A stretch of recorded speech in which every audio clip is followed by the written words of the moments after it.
Let's see. Just waiting here for a couple people to log in. I got Moody with me tonight, everybody. I got me a cool selfie stick, but I don't know how to use it yet. It's you have to download an app and all this other stuff. So I see Tiffany. Hello, Tiffany. So I'm going to talk a little bit until some other people start showing up. Looks like we got one person that's popped up. And I'm going to turn this the other way because it's more, well, You can't turn your phone while recording, it says. So let me turn it back. So give a holler when you log in there. Let's see, I know Tiffany is watching. Who else we got? Who else do we got on here so far? I think that's it. Sometimes it'll tell you, Buddy Grayson, illustrious sir. So we got 3 people so far. 4 people. All right. Welcome, everybody. Welcome. I hope everybody is having a spooktacular Friday night. Decided to do something a little different tonight. I keep the comments going, and if you got any questions, please make sure to ask them, and Moody will read them out to me, and I'll try to answer the best I can. So, wanted to update a couple of the stories I've told. Let you guys know that we are going to be doing some live video, and we're also going to be doing some regular video, which we'll put together, and then we'll do a sit down, more of a podcast where it's listen only. But we will record it and then upload it later. Be sure you check us out on everything right now. Instagram, YouTube, Twitter, Yahoo, all the iPod stations on Apple, everywhere. And I think we're going to be on iHeartRadio soon.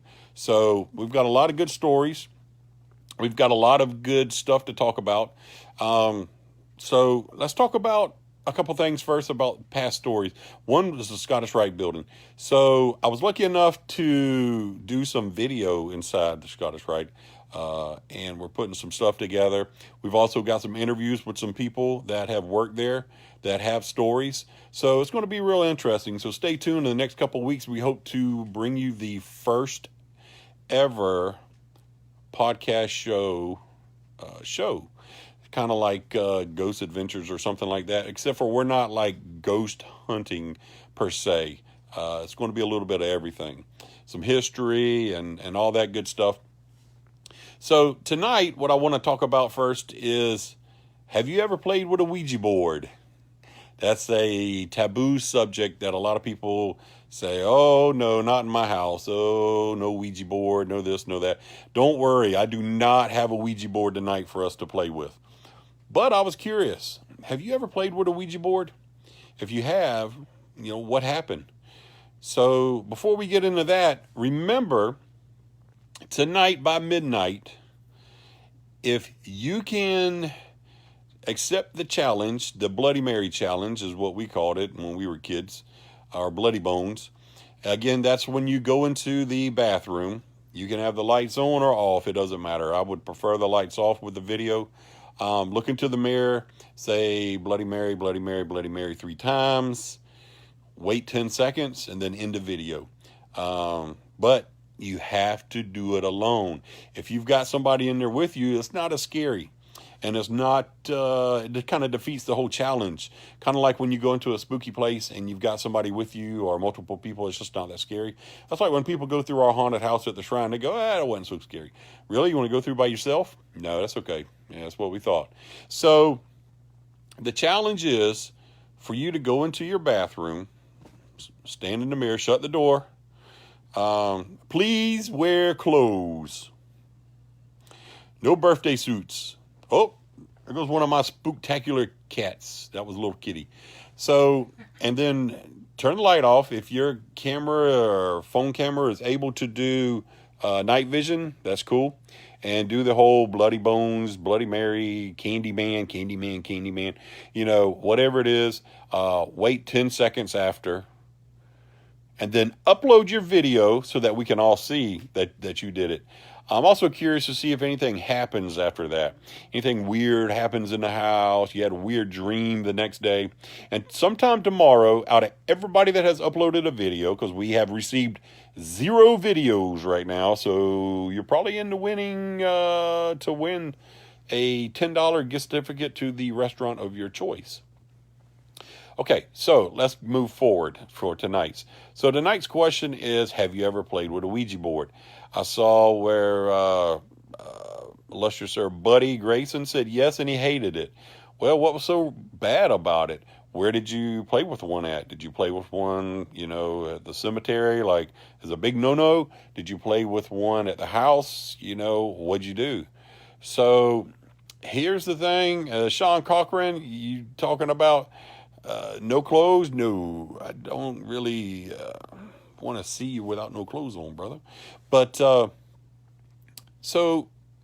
this is going to be a short one tonight, but I've got a couple tales that are going to be coming up. One is called The Headless Horseman of White Bluff Road.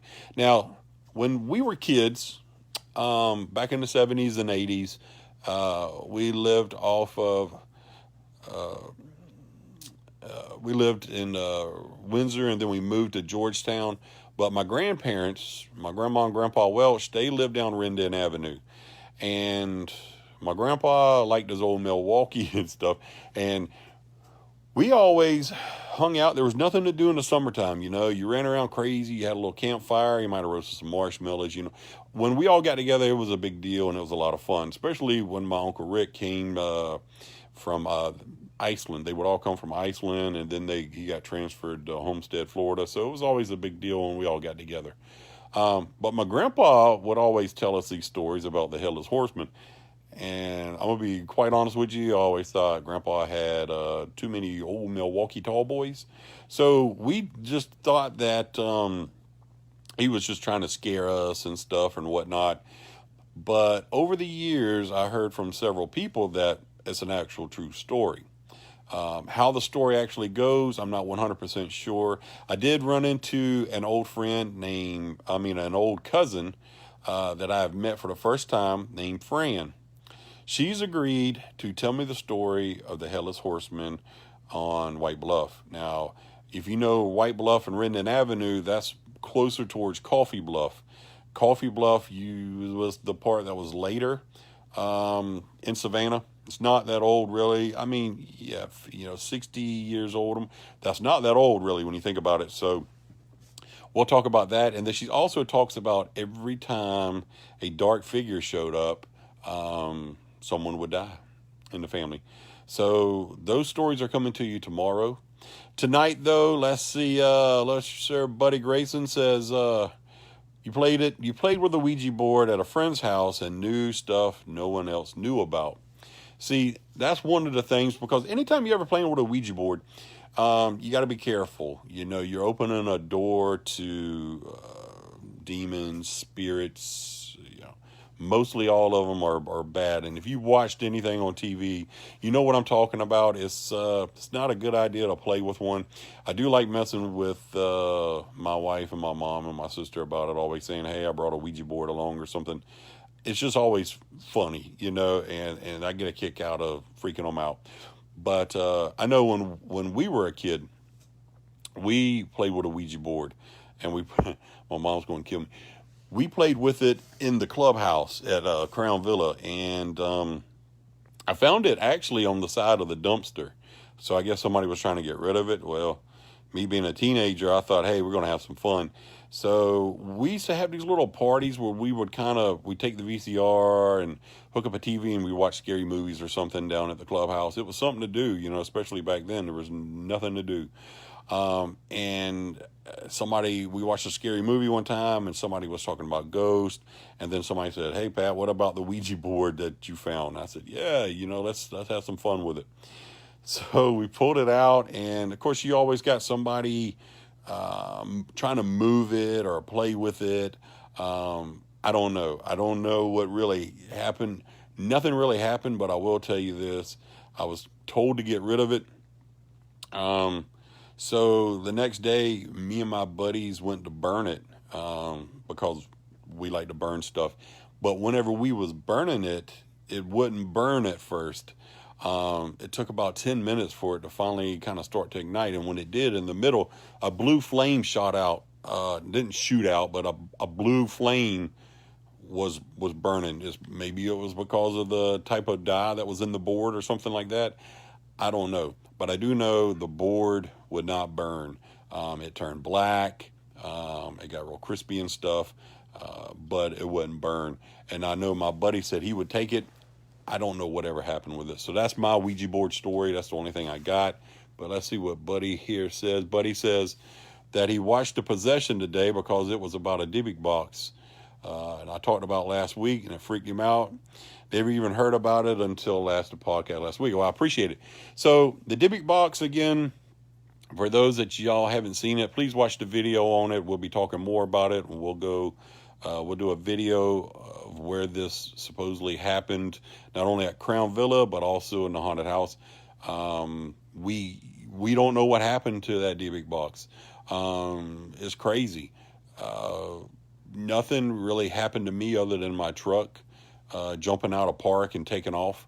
But as of anything happening as far as bad dreams and things, no, nothing. Now, I will tell you something else about the haunted house somebody brought up the other day.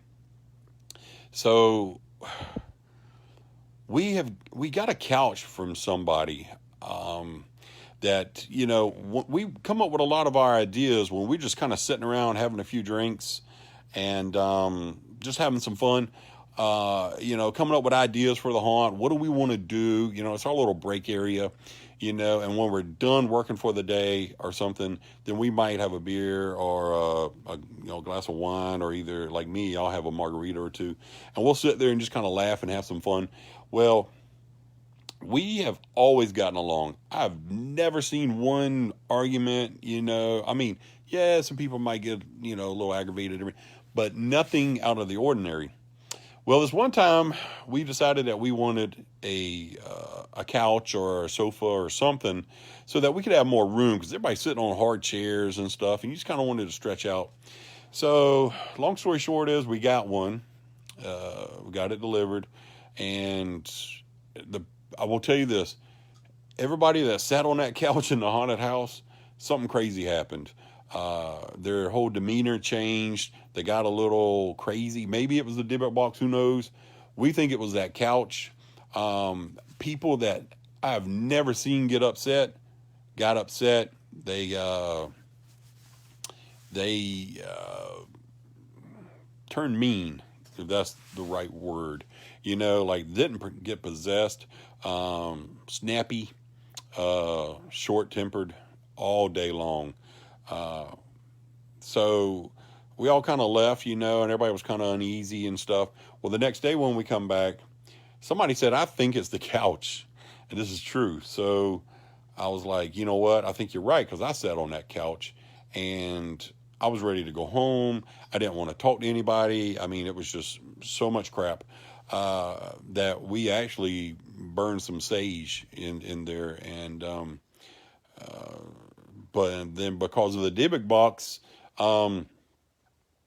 this is a little secret. Next time you're in a haunted house, we've got sage. Of course, it's not burn or anything, but we've got sage on the corners of the haunted house inside, just for that purpose. Not only for the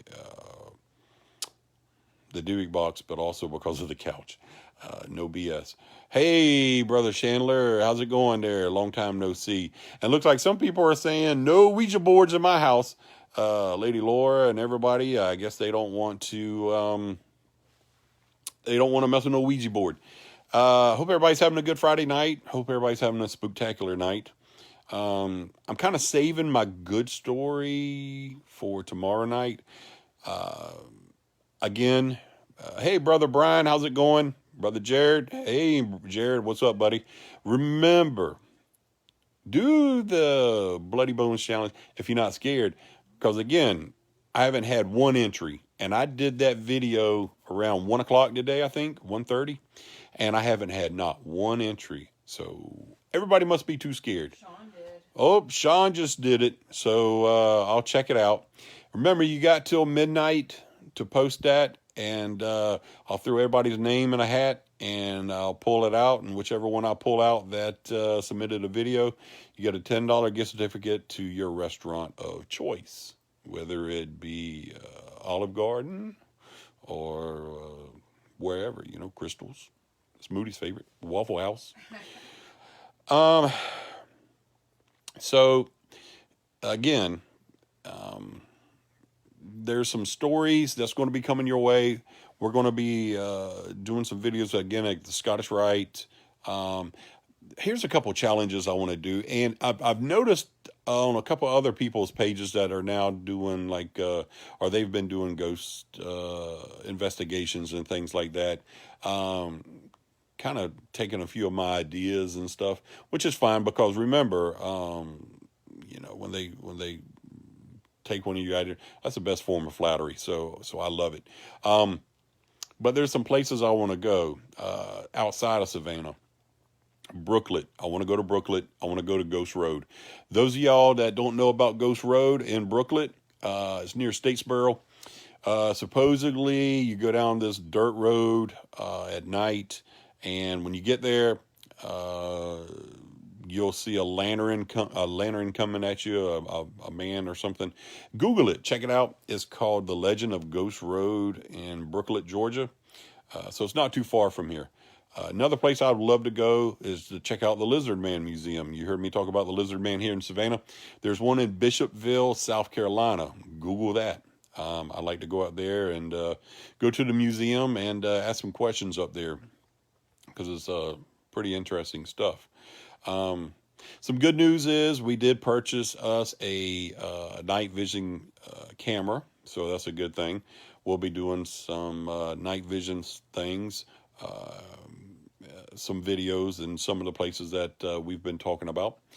If there's a place that you'd like for us to go to or talk about, if you know about, let us know. Chandler said the Myrtle's Plantation. I believe that's in Louisiana. That's just a little bit too far, brother. I'd love to go there and get a real po' boy sandwich, but Myrtle's Plantation just a little too far. Let's see, Mark Waters Jr., I guess you're talking about the Ghost Road at Brooklet. So when you Google it, the ad, and I know I scratch my head and stuff a lot, rub my head a lot, but that's because I'm thinking. If you Google The Legend of Ghost Road in Brooklet, Georgia, there's an article that comes up, and it says stay away from Ghost Road. So check it out. We're going to be going there. I don't know if we'll be doing some live stuff, but we will be doing some other things. Let's see, Lands End Light in Beaufort. I'm not sure what that is, brother. If you can help me out with that, you know, inbox me where this is and supposedly what's going on there, and we'll check it out. You're more than welcome to maybe go with us. Let's see. Brother Chandler says we can make it happen. I guess you're talking about Louisiana. Yeah, we can always go there. But let's see. Timothy Raw, you've got some spots, huh? So let me know. This is, again, I need your help because I want to bring stories that you want to hear. Not just because of me, because eventually I'm going to run out of stories. But there are a lot of spots that I would like to hit. Buddy Grayson says, Bonaventure Gracie. I did a little video there with Gracie the other day, and I told my story. So basically, for those of y'all that didn't hear it and haven't seen the video yet, what's happening there, Carolyn and Brother Matt Fisher? So basically, my story is I worked at the building downtown, which is the Regions Bank building. I worked down in the basement. This was recently up until about 2 or 3 months ago. That building used to be the old S&S Morrison cafeteria. It's right by City Hall. That's why if you ever saw me walking across the street and I would do a selfie in front of City Hall, that's why I always did it, because it was on the way to work when I was crossing the street to go to work. So Always snapped a selfie right there. That's why you saw, I think, my profile picture, except for the one me and my mom right now, is me standing in front of City Hall. So long story short is it used to be S&S Cafeteria before it was Regions Bank building, which we shared it with. And sorry. And before that, it was it was an old hotel that the guy ran and everything. And she died. She died of pneumonia down in the basement when she was like 6 years old, I think. She died a couple days before Easter. Now, my story is down in the basement. So when we used to go there and eat, when I worked for Freeman's, we would go and eat at S&S Morrison's. The bathrooms were downstairs. And when you went downstairs, it would be freezing. Yeah, Timmy, you're right. It's the Pulaski House. You are 100% right. You go downstairs and it would be freezing cold in some areas. I'm talking cold, Jack. And this would be the middle of summer. It was burning up because it was full of people. And you'd come back, the waitresses, would tell you stories and stuff or whatever, about it being haunted and things. I used to date a girl whose dad was the manager there when I was a teenager. He would tell us things, weird things that would happen. And so it was always kind of cool to hear. Never in a million years that I think I'd ever be working in that building. So I'm working in that building. Again, she died a couple days before Easter.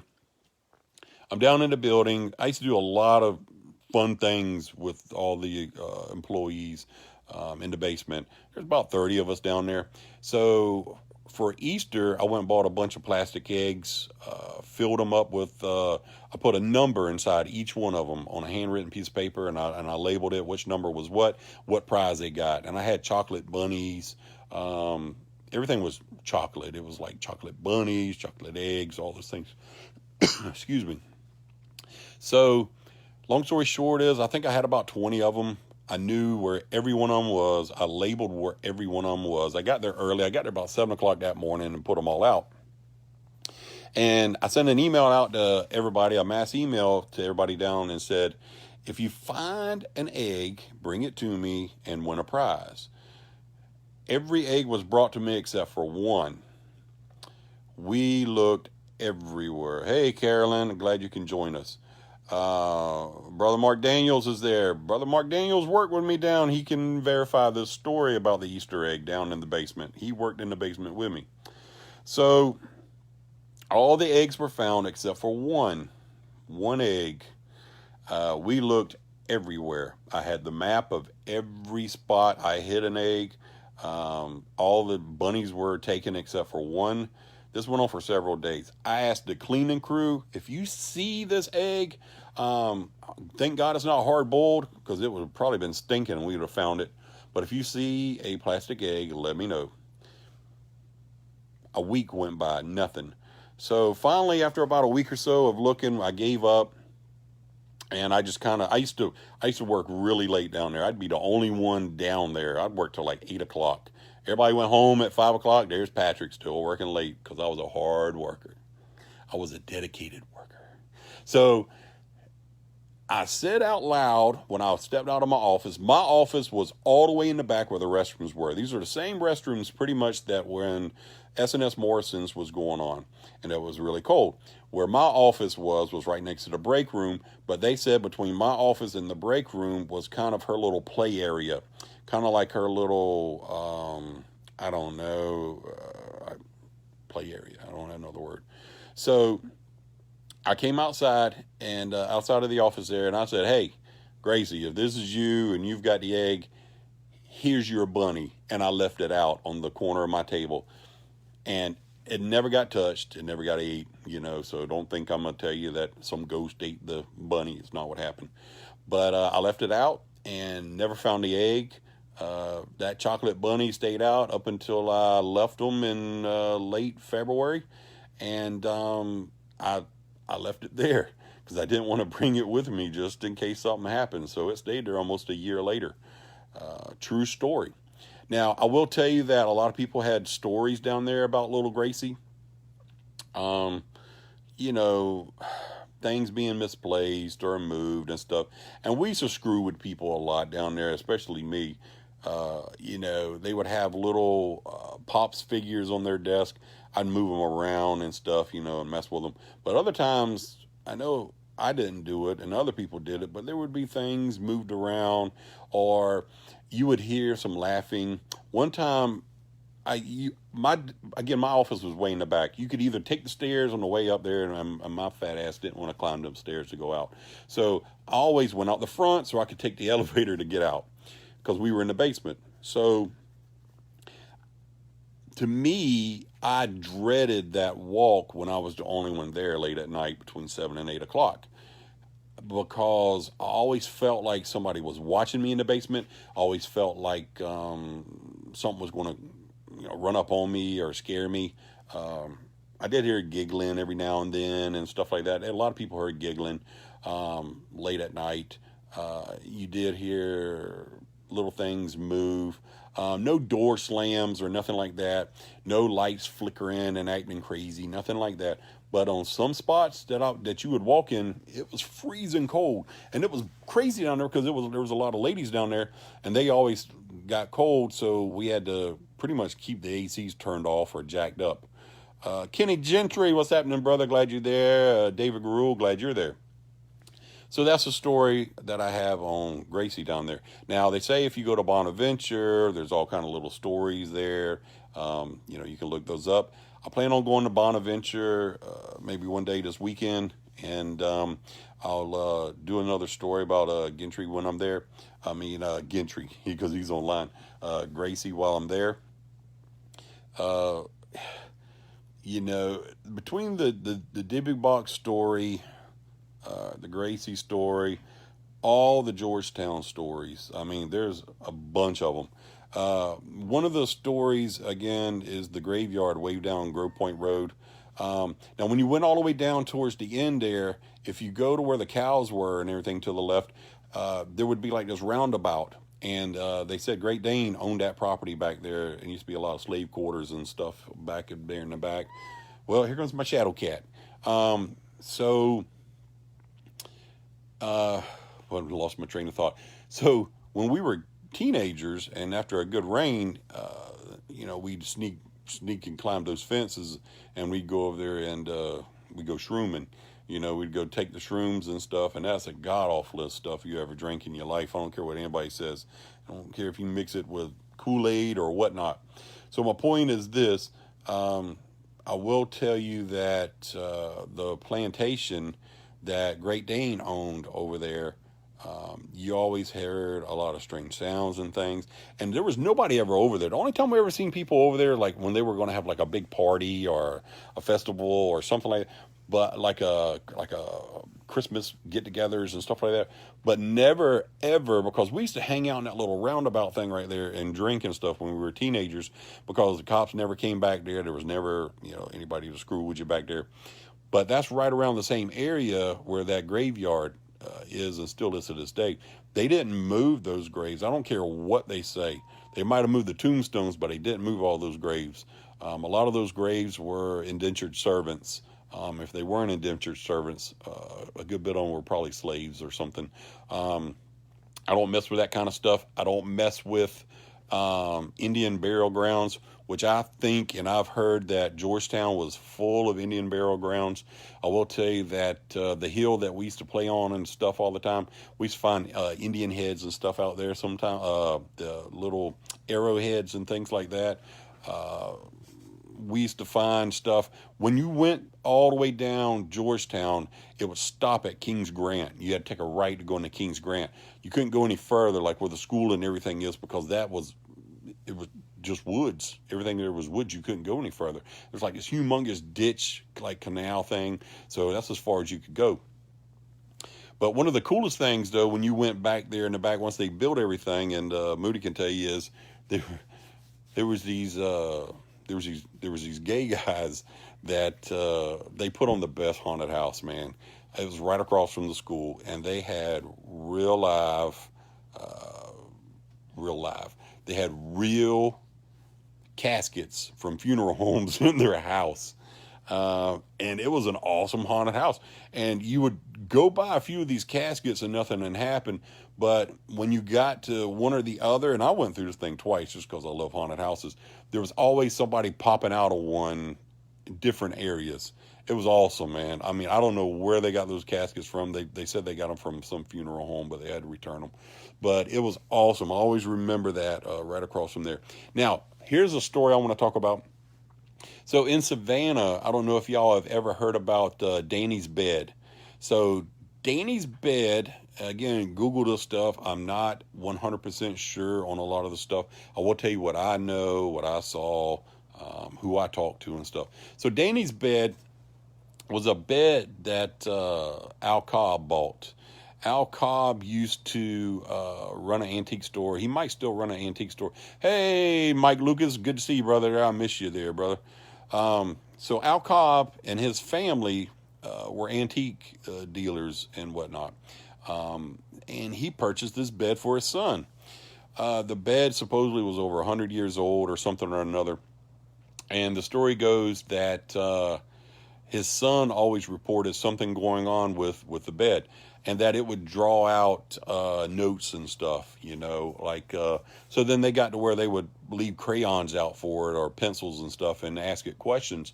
And then they would leave and come back and there would be a note written, like, what is your name? And they'd leave and they come back and scribbled on the paper was Danny. So that's how they got the Danny's Bed name. Now, a funny story is me being into haunted houses and everything. I was in my early 20s. I just met Moody. I think we were dating. I don't think we were married yet. We go to a lot of haunted houses and stuff, mainly to get ideas and stuff. So there was this haunted house in like Port Wentworth at a school. And one of the things they had on display was Danny's Bed. And I had heard a lot about it. There's also a book written about it by Al Cobb. It's a good read. You can check it out. Do I believe it? I don't know. So the bed was up on the stage. It cost like $2 to go up there and take pictures with it and everything. So we went up there, touched it, and it, of course, it said don't touch and everything. Well, don't put a sign up there saying don't touch because you know I'm going to touch it. So I touched it. Nothing happened. The book is very interesting, all the stuff that happened. One of the city aldermen ended up buying it. I think he still has it, but he's trying to sell it. His initials are TT. So you can figure that out. He's not an alderman anymore, thank God. But he owns it. He bought it, and he's been trying to sell it. I saw. I will say that there was a show that came out called Fact or Faked, which they would either prove or disprove ghost things. I think it was called Fact or Faked, one of those shows. And I think they had Al Cobb do, and all his family, they all swore by this Danny's Bed thing. But I think he failed the polygraph or something. Who knows? I wasn't in that house, so I don't know. But look it up if you want to. Yeah, Tiffany, you're right. TT has had nothing but bad luck ever since he's had that bed. I think you're right. Not only did he lose the election, but he lost a lot more. Yeah, he lost his store at the mall and everything. So, yeah, poor old TT. Another story that I kind of want to bring up and investigate is, I don't know if any of y'all have ever heard the ghost of Maycrest, or Maycrest Road. If you know where Maycrest hardware store is, over by Lake Mare. So right across from there is this old graveyard, pretty much on the corner, like right around where you get to Lake Mare. You got to look kind of hard because when you're passing it, you get that red light.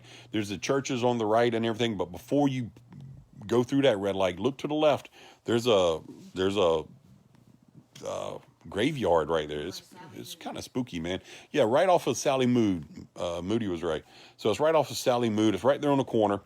The story goes that there's this old, I guess it's an old like 50s type Chevy that rides around. All the windows are dark. It follows you. And then it disappears. There's been a lot of stories about it. That's one of the things I want to check out and research. Marta, if you're watching, I know that you live over Maycrest area. And I think one time you had told me something about it. So, going to be bringing you the Maycrest ghost car story, which brings me to another story. So there in Garden City, I guess it's Garden City. It's on the road. Where Spanky's is in Pooler. So you pass the Spanky's. Spanky's would be on your right, like you're going towards Garden City. There was this. There was this police chase. You can Google this. So there was this police chase, and they're flying down by the one park on the right. What is that park called, Moody? It's not. Is it Scottsdale Park? Triplet. I think it's Tom Triplet Park.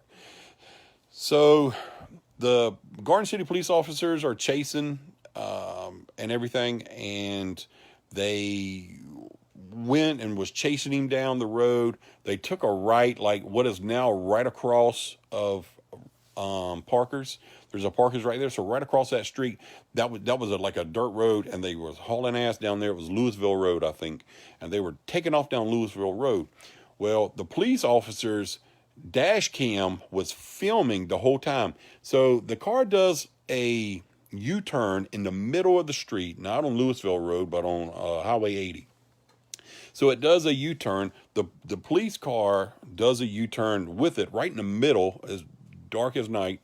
Only thing that's lighting up is the headlights and the sirens and the lights from the police car.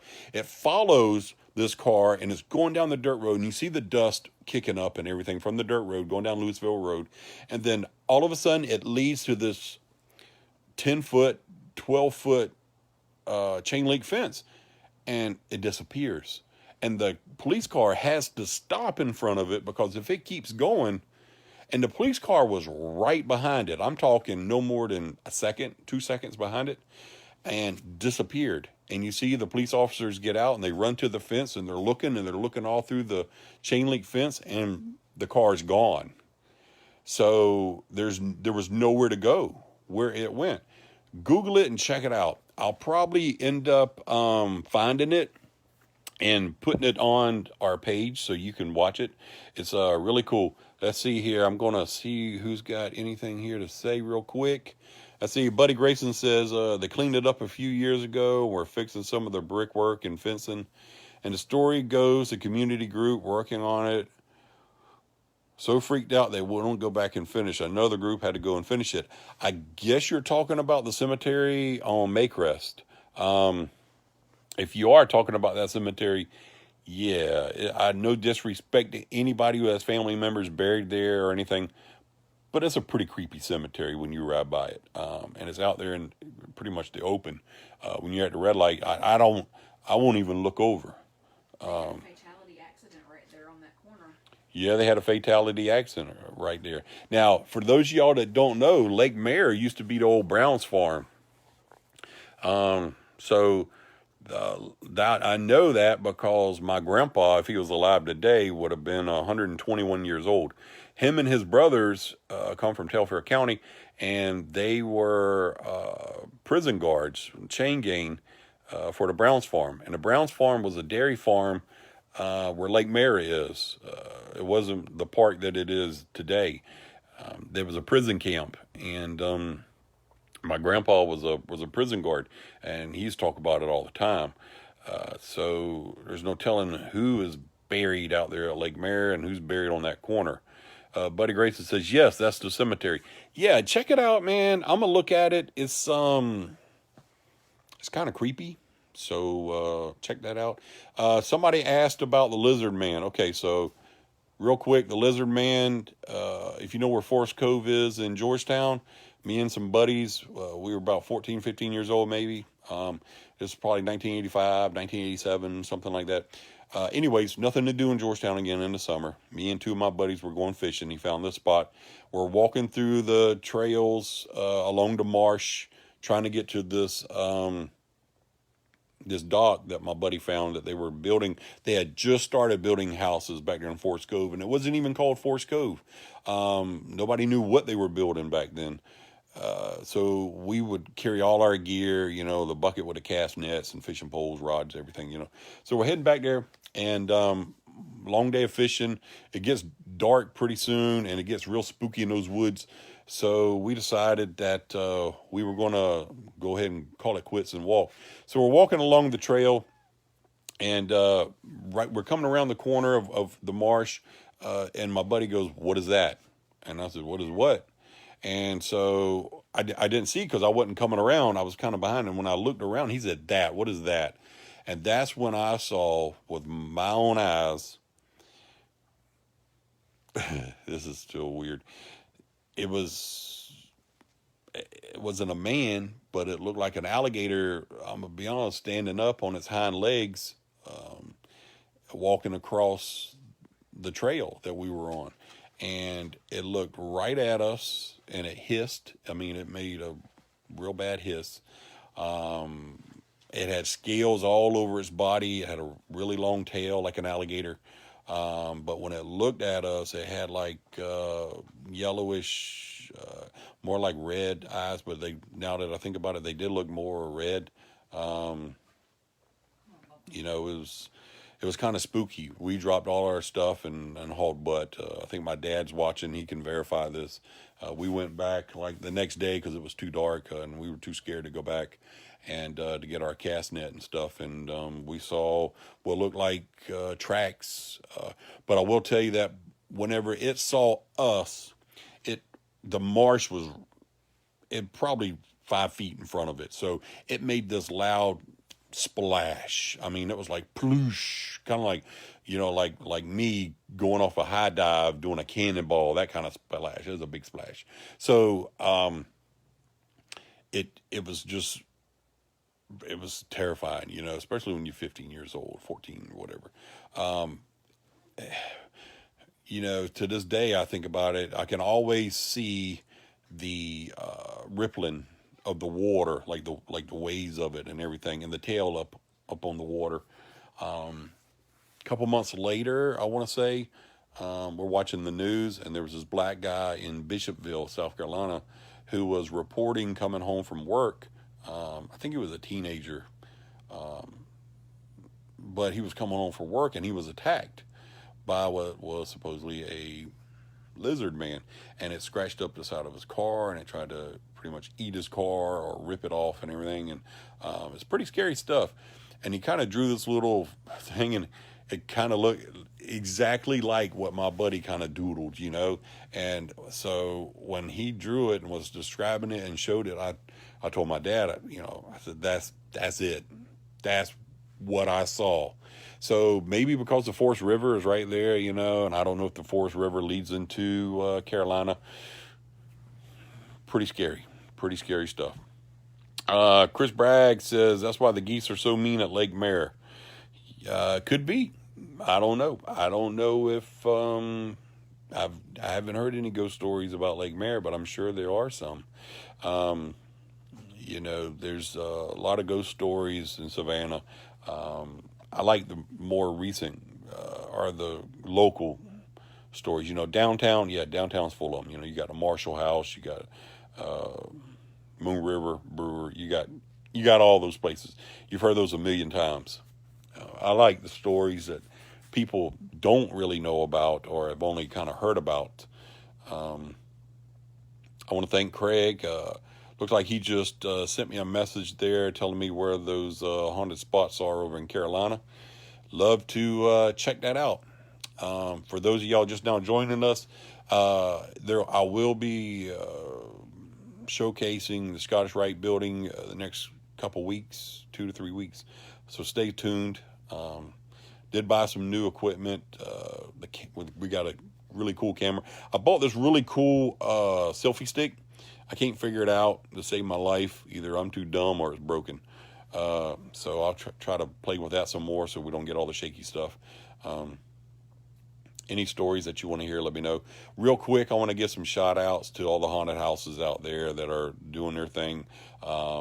I'm pretty sure we'll all be open this year, and we'll be okay. Just keep washing those hands, and let's save our season. Let's save Halloween. But, you got us, the Ailey Terra Plantation Haunted House. Want to give a shout out to everybody that works so hard there. Come out and support us this year. We're going to need all the help we can get. Also want to say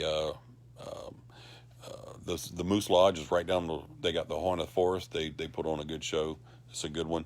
And then you got Wicked South Productions, who they were in Savannah, but last year I think they went out to Rincon, and they got a corn maze, like a haunted corn maze. So check that out in Rincon. Always support local haunts. If you love haunted houses and you love anything horror, check that out. I also got to give props and let everybody know that Acme Costumes on Highway 80, their last day is July 3rd. So everything is pretty much 75% off. Look at their webpage or their Facebook page.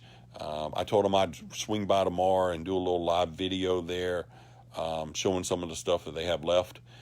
They got handmade costumes there, man. You can't beat it. I think you can fill up a rack for like $200.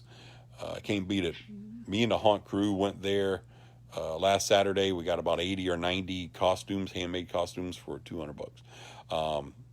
We're going to have a great year. We've got some awesome costumes.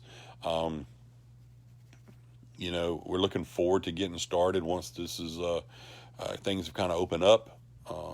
So no real work days on the haunt for at least 2-3 more weeks or more. Once our we call him the Grandmaster is of Freemasons, and then unless your Sir Buddy says, we can go ahead and start hitting it hard. We are going to need some help this year with getting items that we need. The temple hasn't had a chance to do a lot of fundraising, so everybody's short. We're short on money, so we want everybody to come out and give a hand. And once we open up, a lot of stuff needs to be done. Weed eating around the building and stuff, fixing up the back of the maze, all kind of stuff. So we'll get into all that. If you want to help this year, we'd love to have you. I want to thank you guys for joining in. The Ouija board, wish I had a more scary story for it. I don't play with them things. Again, I do like joking around with them. There's some for sale or right now. It's crazy. You know what I mean? It's crazy times, man. If you want to play with the Ouija board and upload your video, hey, I'll watch it. That'd be great. Don't forget the Bloody Mary challenge. You got till midnight. So when this is over, stop uploading some of them videos. I think there's 1 or 2 maybe that's been uploaded right now, and you can win a $10 gift certificate. Also, if we hit 369 likes on our page, we will be giving away a $20 gift certificate. So please, all you got to do is when you go to our page, click invite and invite your friends. There's also a little button on there that says invite all, so you can do that as well. Hope everybody's staying safe. Before I go, let's talk about some haunted movies out there, some spooky movies. So if you like spooky movies, hit us up. Let us know some of the spooky ones that you love, and some of the ones that you've seen recently that you thought were pretty good. My all-time favorite, again, is the original Halloween. That's what got me into it. So check it out. Cousin Emmett, I want to give him a shout out. Says the Kehoe house is when Albert Godey's funeral home. Oh yeah, he's talking about some family that was going on there. Oh yeah, when they used to do some fussing and fighting there, boy. I come from a big Irish family, so weddings and funerals, yeah, they like to get drunk and raise a little hell. But let's see, he's talking about here, the Kehoe house used to be Albert Godey's funeral home. Mary Schmidt's funeral, he was there sitting in the hall outside the room. You could hear footsteps walking down the hall, and then on the steps coming down, and there was nobody there. I believe it. I believe funeral homes is scary. But back in those days, when you died, they used to stick you up in front of the window like you were a Christmas tree, for everybody to see or come visit, right there in your house. Can you imagine that? Can you imagine going to a funeral nowadays or a viewing, and you go to somebody's house and there they are sitting in the front of the window, like, again, like a Christmas tree. That's what I think of it as. I can remember people doing that. They called it sitting up with the dead. And the reason why they did this and they called it sitting up with the dead was because a lot of times people weren't dead. So they would leave them out. That's why they leave them out a lot of times now for at least 2 to 3 days, because sometimes they wake up. And that was before kind of embalming and everything. So that's why the coroner has to come and actually physically pronounce you dead and everything. It's one of the reasons, is because you'd wake up. And the other thing they used to do, and this is no BS, they would have this little bell, no BS, that would up there, and they would have a string run down into the grave inside the casket with the rope, and then whenever the grave, that's where the undertakers and stuff came in, because they were the overseers of everything, and they would hear that bell ringing, and they'd leave that bell out for 2 to 3 nights, and if they heard it ringing, that meant that person in that ground is not dead. True story. But let's see what else here. We've got a few other comments here. It says, Timothy Rawls says, horror film made at the Kehoe in 1981. It's called Madhouse. Well, I have to check that out. I didn't know there was a horror movie filmed in Savannah or about the Kehoe house. I will definitely check that out, brother. Sean Cochran says the original channeling still scares the crap out of me. Love the original Halloween as well. The challenging, I guess it's called. Buddy Grayson says the Amish still do that, sitting up with the dead. Yeah. Sydney Hawkins, what's happening? I know you, my scaredy cat. You one of my number one scaredy cats like me. Buddy Grayson, let's sir. Graveyard shift was one that worked at night listening for the bell. Yes, sir. That's why they call it the graveyard shift, because all they did was walk around and listen out for the bells. So, real quick, some horror movies. A lot of them I know you've seen. The Exorcist, yeah, scares me.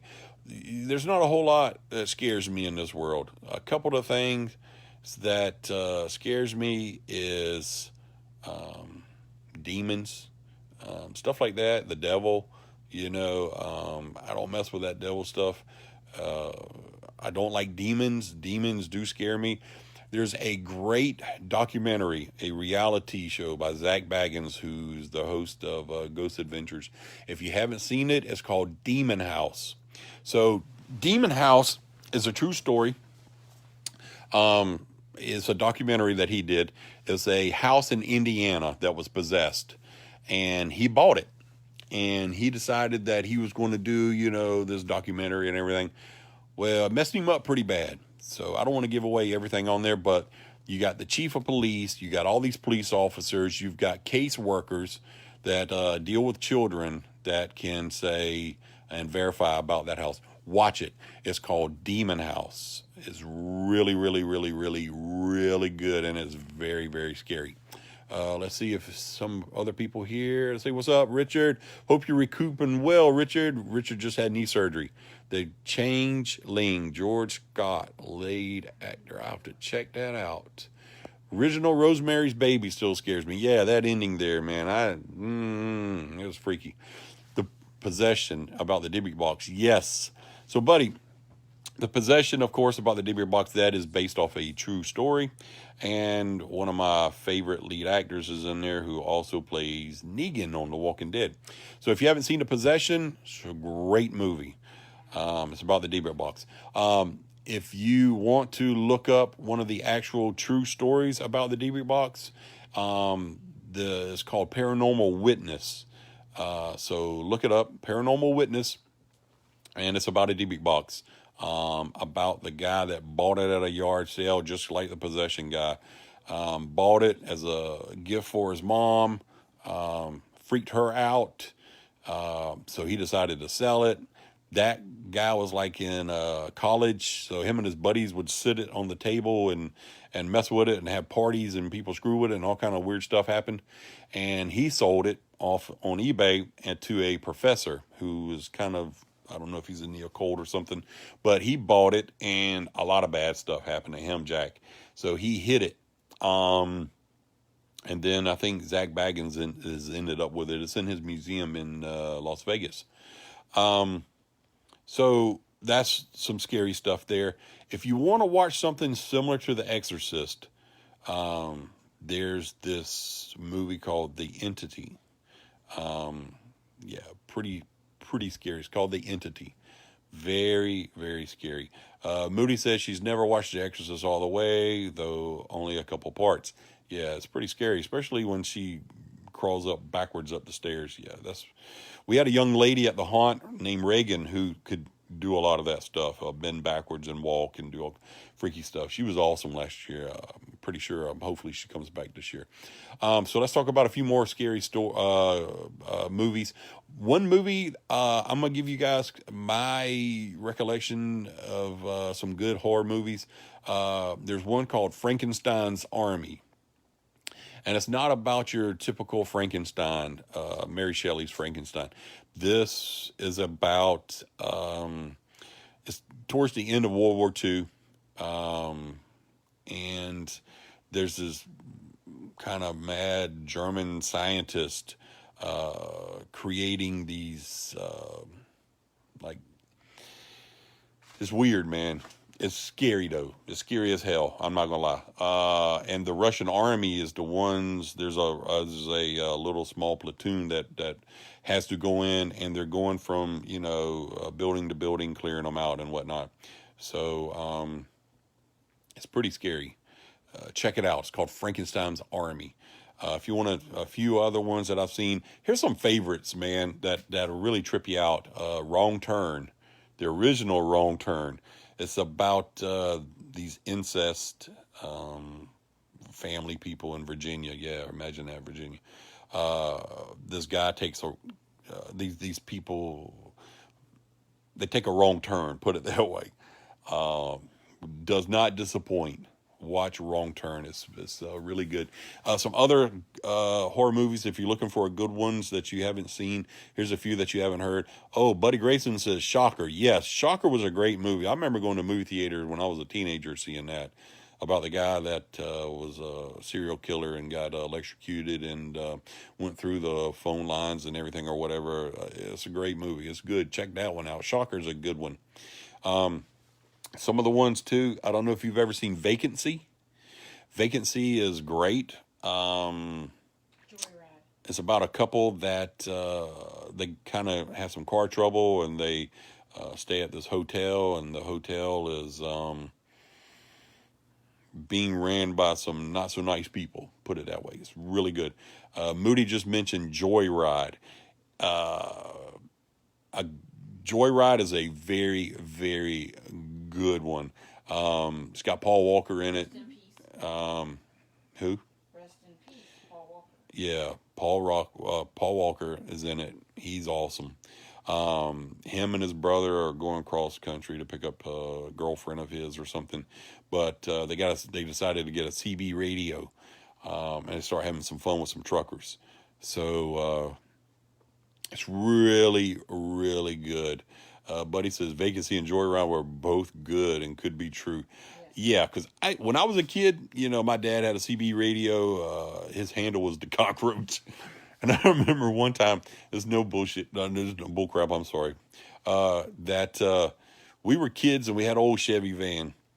This was in the 70s, and we went down to Skidaway, and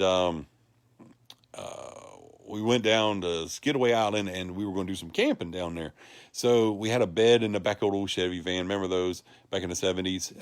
So it was me, my mom, and my sister and my dad. And I remember we were down kind of like where the river is in the back of Skidaway, and we thought we saw a body in the water. And it looked like a body. It was a body. The feet were dangling up and everything. And it was scary. And I remember my dad freaking out, my mom freaking out. And they really thought it was a dead body. And so did we. We were scared to death when we were little kids. It's real late at night, too. It's probably like 9, 10 o'clock at night. You got to remember, back then, not everybody had phones. You didn't call anybody after 8 o'clock unless it was somebody was dying.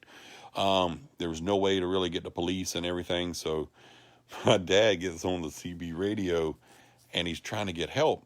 And so, I can always remember, Breaker 19, just a cockroach.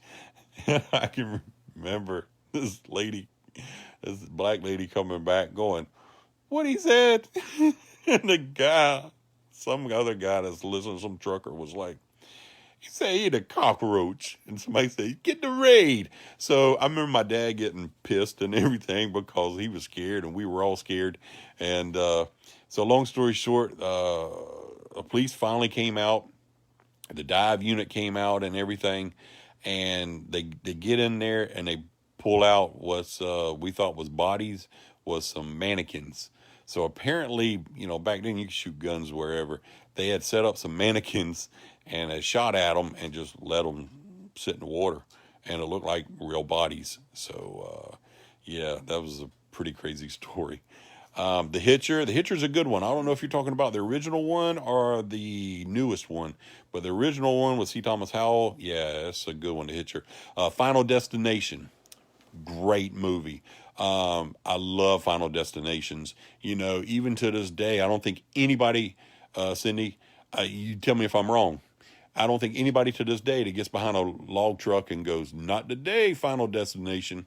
Because if you've seen Final Destination, you don't get behind no log truck. Yeah, spooky stuff.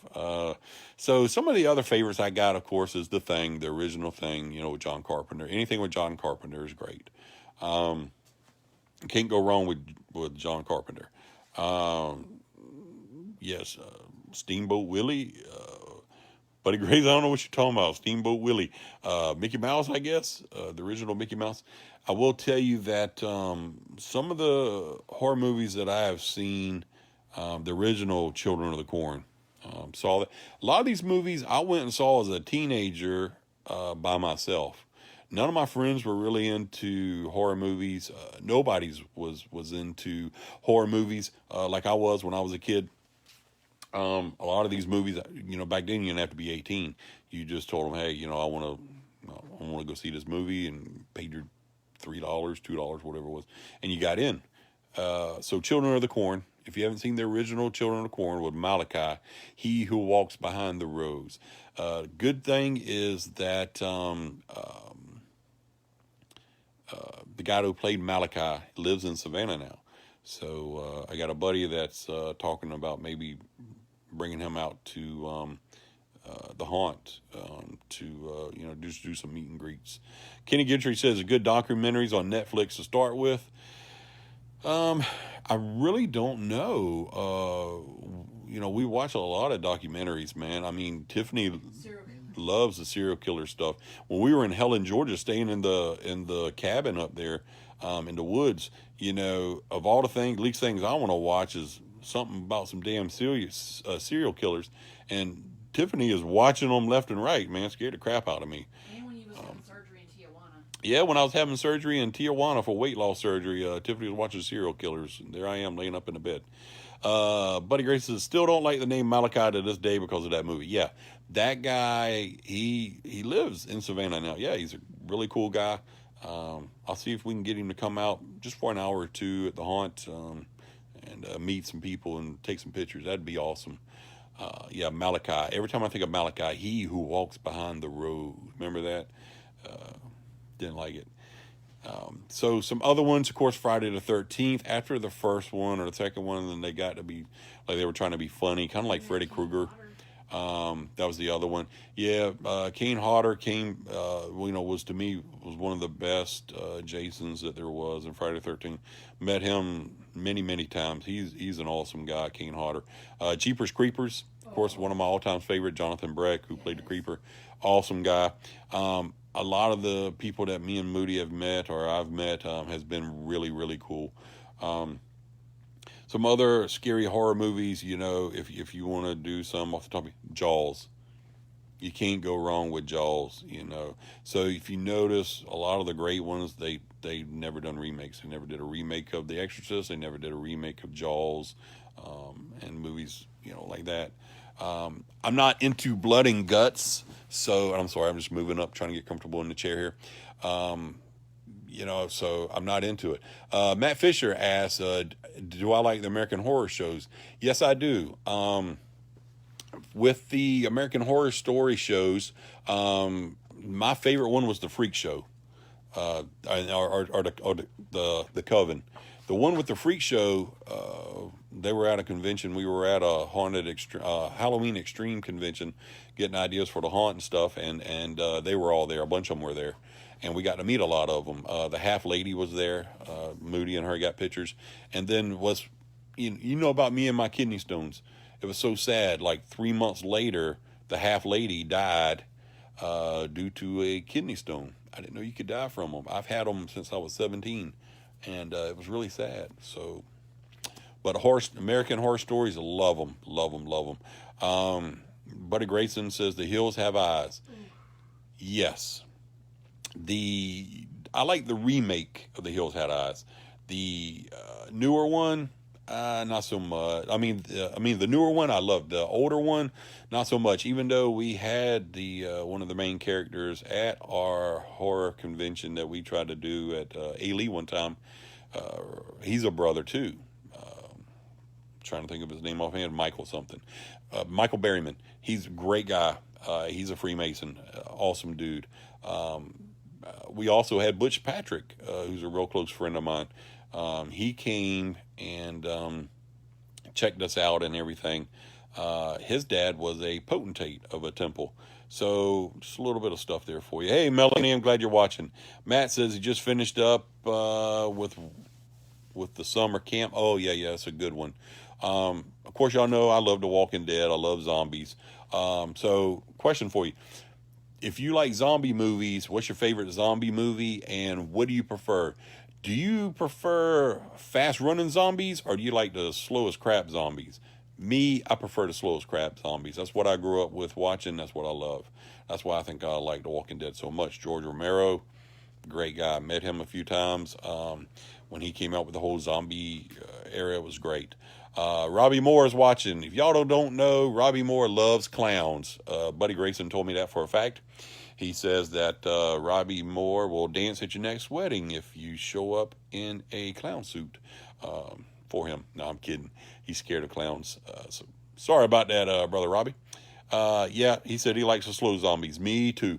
So some good zombie movies. I like dark comedies, horror movies too. So Return of the Living Dead. I don't know if you've ever seen Return of the Living Dead. It is a great. Robbie Moore says he dislikes me now because I gave away his secret.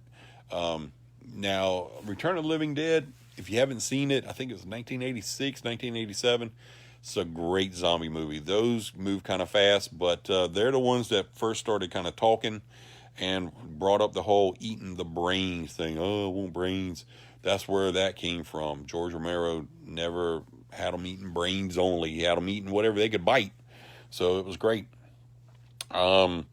So zombie movies are great. That's one of my things. I think we try to, while the whole zombie thing was popular with The Walking Dead, we try to do that at the haunt. You got to change it up. You have to change it up all the time. I really want to know if you have had any horror experiences. Inbox us. And let's talk about it. We're looking at doing this Zoom thing. We're looking at doing something where multiple people can be on there. We can talk about it. So it'd be great. Matt says, what about Shaun of the Dead? Yeah, I like Shaun of the Dead. Again, that's a dark horror comedy. This is really not a horror movie, but Scary Movie 2 is my favorite. It's got some of the Wayans brothers in there. Scary Movie 2. Every time I see that movie, I laugh so hard. Robbie Moore, you're right. Send more paramedics. Yeah. Send more cops. Yeah.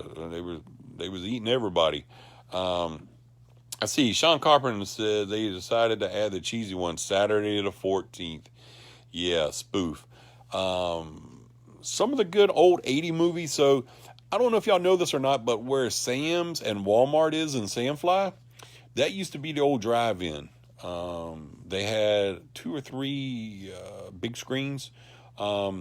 And that's where I think if you look really hard, kind of alongside the woods area, you can still see the remnants of one of the big screens. Um, yeah, buddy, you're right, man. Saturday the 14th is a cult classic. It's a great movie. If you haven't seen Saturday the 14th, it's great. So there used to be a couple drive-ins in Savannah. I remember the one mainly at Sandfly, where Sam's and Walmart is. And what we used to do as kids, because, you know, back then, we didn't have money growing up, a lot of us, and especially my aunts and them, and we'd stay with them sometimes, and you stay with your cousins. My mom had 11, 12, 13 brothers and sisters. She come from a big family. So we always got in a car, and a lot of us would get in the trunk, so they didn't have to pay the extra dollar or whatever it was. But anyway, so we would go, and we was always watching either Jaws, which we loved, Grease, or Orca. Orca's a good movie too. A lot of y'all don't know that's the name of the boat that the shark eats in Jaws. It's called Orca. The Sandfly Drive-In, Robbie, yeah, you're right, man. It was awesome. But here's what we used to do. So me and my cousins, we loved horror movies and stuff, or whatnot. So we would say, hey, we're going to go play at the park. And the park was where the concession stands was, in the middle. Well, what our parents didn't know was that if you sat on the swings and turned around, you could watch the other movie that would sometimes show boobies, or people getting eaten or hacked up. So we would go. We didn't care what we were going to see after that. We'd always sit on the swings or something and watch the other movie. And a lot of times it was a good horror movie like My Bloody Valentine, April Fool's Day, all those good old cheesy horror flicks, which was a good thing. So I'm going to scroll back a little bit and see what some people are saying. So some people are saying, hey, what about the early Saw? Yes, the early Saw movie was great. I was not expecting that guy to be on the floor. The second one was okay, and after that, they just kind of ruined it. It just got too funny. Let's see here. Saw was great. Saw didn't get to be as bloody and everything to me until like the end of the third one. Kind of like Hostel. I love the actual storyline, but some of that's just nasty. And if y'all haven't seen Hostel, oh man, yeah, it's worse than Saw as far as blood and guts. Let's see. Melanie Phillips says, it's behind there. Yeah, you can see it. You can still see the movie screen up there, I think, or something. Moody's never been to a drive-through. So here's what we need to do. A bunch of us, while we're in quarantine, or what do you want, social distancing, I know Jessup still has a drive-through. I think there's one over in Beaufort, maybe. Whichever one, a bunch of us just need to, one weekend, pile up and go see a drive-in movie. Moody has never been to one. She's lucky because you don't have to worry about sweating in your car and propping that big metal box on your window and letting all the bugs in or whatever are burning up.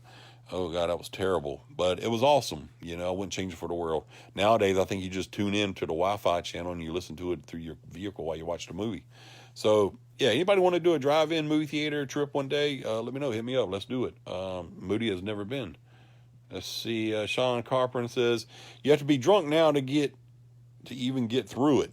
I'm not sure what you're talking about, but yes, I agree.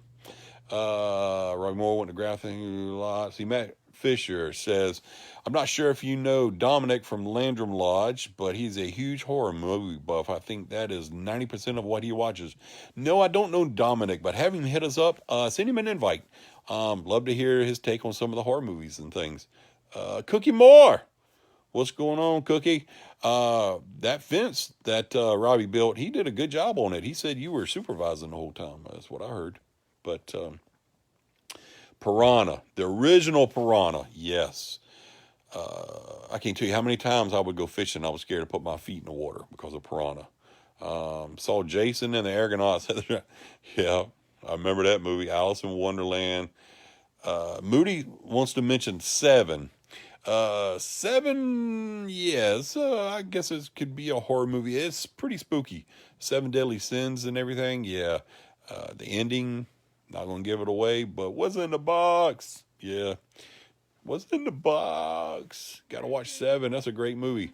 Jessup, as soon as you enter the fifth town, it's to the left. Yep. We can go check that drive-in out one day, y'all. Jessup is back up and running, Sean says. Well, we need to make a trip, everybody. Let's do that. See, there's a big one on 2 screens. It's called the Highway 21 Drive-In. Is that at Jessup, Matt? No, it's in Beaufort. Yeah, I thought there was one in Beaufort. I think there's one going towards Hinesville. In Hinesville? Yeah, that's Jessup, babe. Oh. Let's see.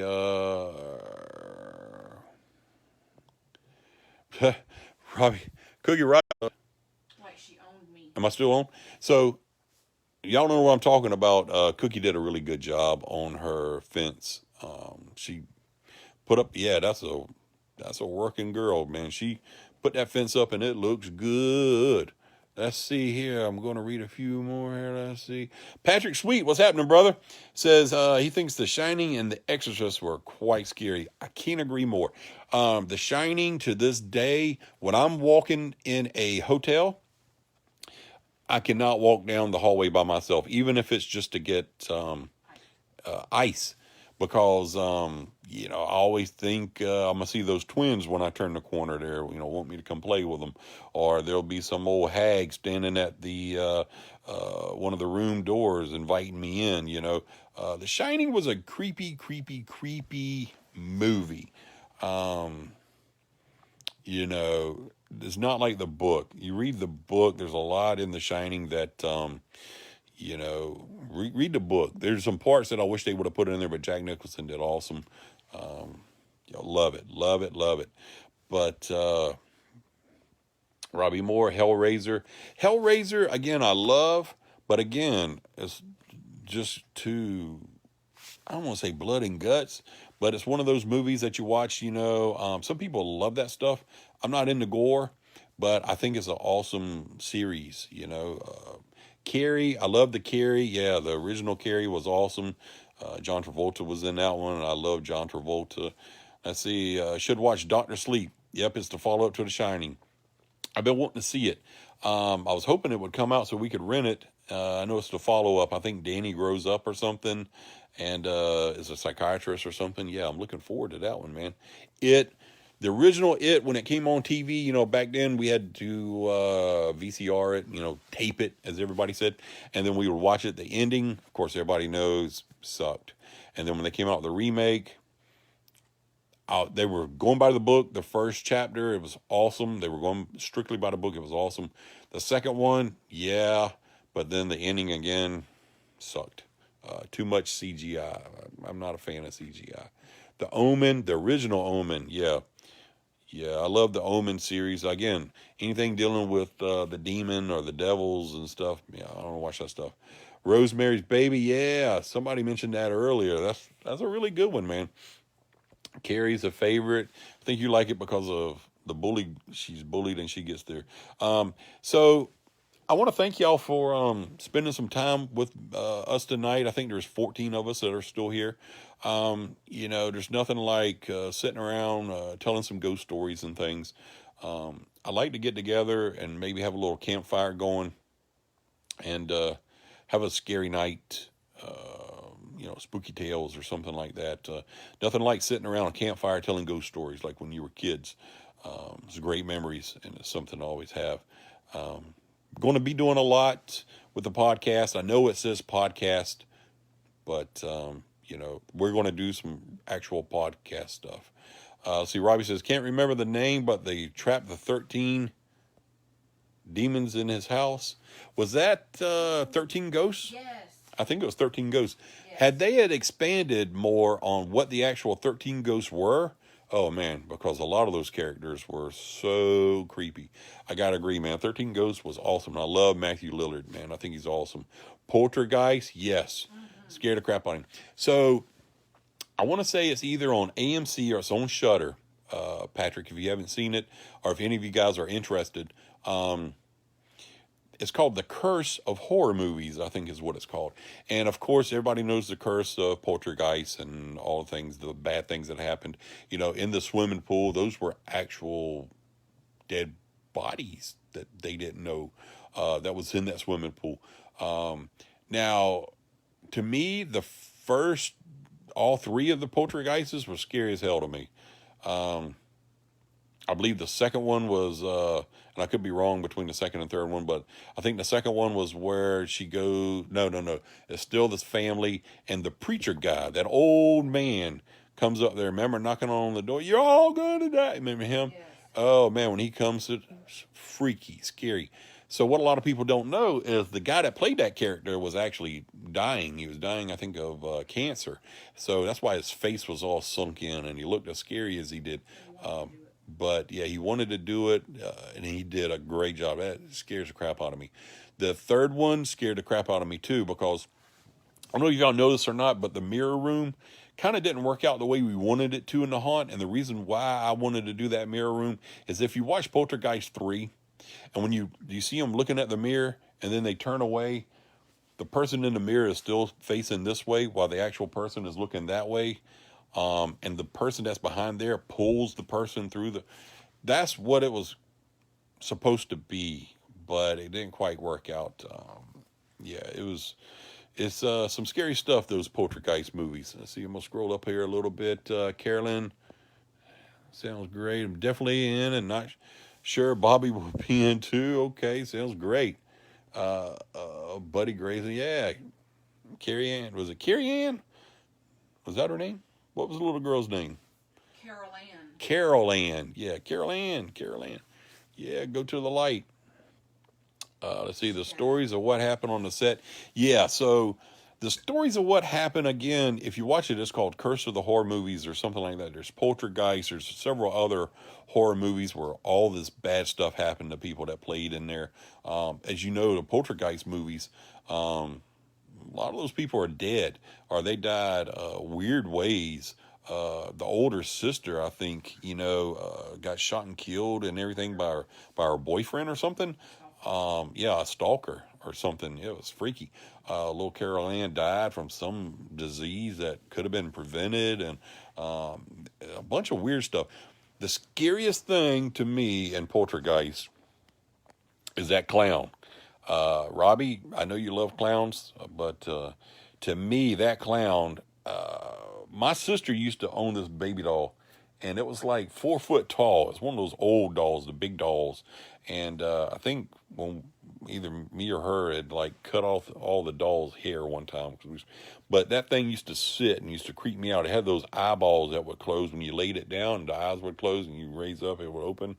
Well, it got to where, to me, that doll was moving around, and don't matter where it was always scary as hell. So if you got time tonight, I don't know where my comments went. Check out Netflix. Check out Shudder. They've got some really good horror movies right now. I think on demand up until May the 17th. There's a lot of free movies on demand. Cinemax, Showtime, HBO. All the movies are free. So they have a horror section on there. You can check it out. It's awesome. Patrick says Wes Craven was a hell of a director. His Last House on the Left was freaky. Yes. Wes Craven, inventor of Freddy. Love it. Met Robert Englund. Got my picture taken with him. Awesome, awesome guy, man. Awesome, awesome guy.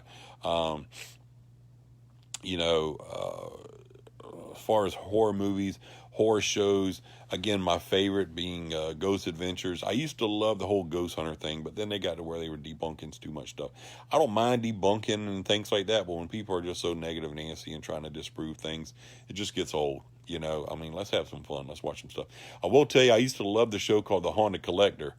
That was a guy who I think worked with Ed and Lorraine that were the famous ghost hunters, and he learned from them.